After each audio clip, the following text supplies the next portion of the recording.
Thank you, Honorable Chair.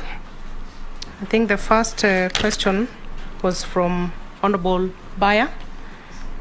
For sure, the climate change crisis is not a hoax.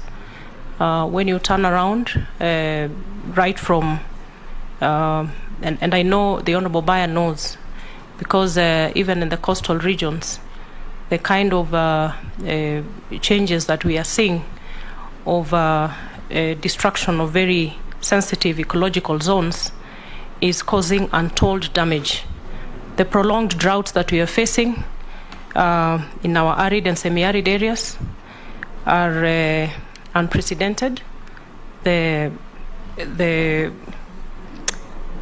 rising lakes that Honorable Gikaria is talking about, the floods that are wreaking havoc left, right, and center.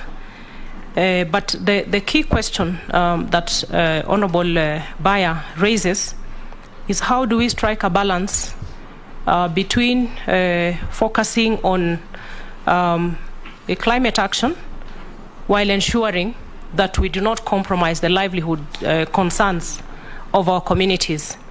And I will quote our Kenya Kwanza Alliance manifesto on the chapter on environment.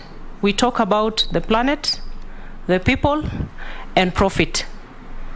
And when we talk about waste management, when we talk about the issues of climate smart agriculture, it is intended to help our people to adapt as well as grow resilience to combat the negative effects of climate change.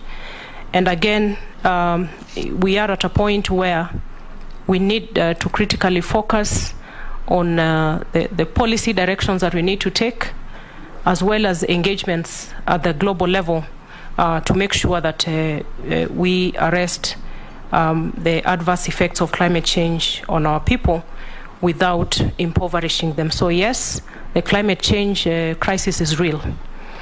Honorable Dawood, in terms of the recycling modules, I had mentioned earlier that we have a new law, 2022 Act on Sustainable Waste Management.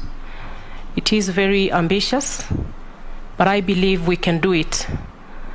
We need to move from a linear economy of single use of some materials which can be recycled to create employment for our people, as well as to reduce waste. And the underlying principle is that of reuse, recycle, and reduce. And that is the model that is cross-cutting in the Sustainable Waste Management Act.